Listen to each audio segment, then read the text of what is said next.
প্রাণীর বাজার দখল করে নিয়েছে কেবল তার অস্তিত্ব দিয়ে। আজ আমরা জানব সেই পাখির কথা যাকে আপনি হয়তো প্রতিদিন দেখেন কিন্তু আসলে চেনেন না। 1894 সাল অস্ট্রেলিয়া সরকার হঠাৎ করে একটি জরুরি আইন পাশ করতে বাধ্য হল। আইনটি ছিল একটি নির্দিষ্ট ছোট্ট পাখিকে দেশের বাইরে পাঠানো সম্পূর্ণ নিষিদ্ধ করার বিষয়। কারণটা কি ছিল? এর কয়েক দশক আগে 1840 সালে জন গোল্ড নামের একজন প্রকৃতিবিদ মাত্র কয়েকটি জীবিত বাজরিগার ইংল্যান্ডে নিয়ে গিয়েছিলেন। এরপর পুরো ইউরোপ জুড়ে এক অভূতপূর্ব উন্মাদনার সৃষ্টি হল। মাত্র কয়েক বছরের মধ্যে এই ছোট্ট পাখির চাহিদা এতটাই তীব্র হয়ে উঠল যে প্রতি বছর লাখ লাখ বাজরিগার অস্ট্রেলিয়ার জঙ্গল থেকে ধরে জাহাজে করে ইউরোপে পাচার হতে লাগল। এই বিপুল চাহিদার ফলে অস্ট্রেলিয়ার নিজস্ব পরিবেশ থেকে এই পাখি প্রায় হারিয়েই যেতে বসেছিল।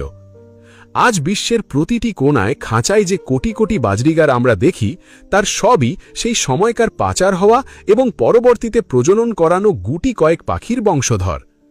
অস্ট্রেলিয়ার রুক্ষ মরুভূমি এই পাখিদের আসল ঘর।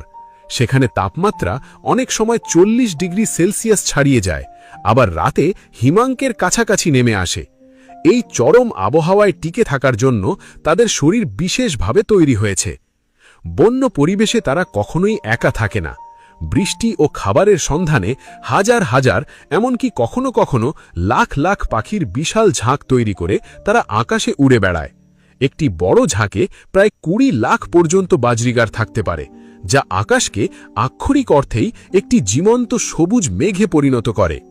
খাঁচায় আমরা নীল, হলুদ, সাদা বা মিশ্র রঙের বাজরিগার দেখে অভ্যস্ত, কিন্তু প্রাকৃতিক পরিবেশে বন্য বাজরিগার কেবলমাত্র সবুজ এবং হলুদ রঙেরই হয়।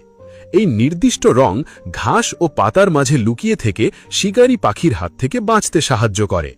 ইউরোপে যাওয়ার পর 1870-এর দশকে প্রথমবারের মতো হলুদ রঙের বাজরিগার জন্ম নেয়, আর 1878 সালে পৃথিবী প্রথম নীল বাজরিগার দেখে।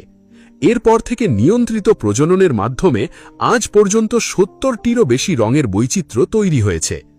একটি বন্য বাজরিগারের ওজন মাত্র 25 থেকে 35 গ্রাম এবং দৈর্ঘ্য 7 ইঞ্চি।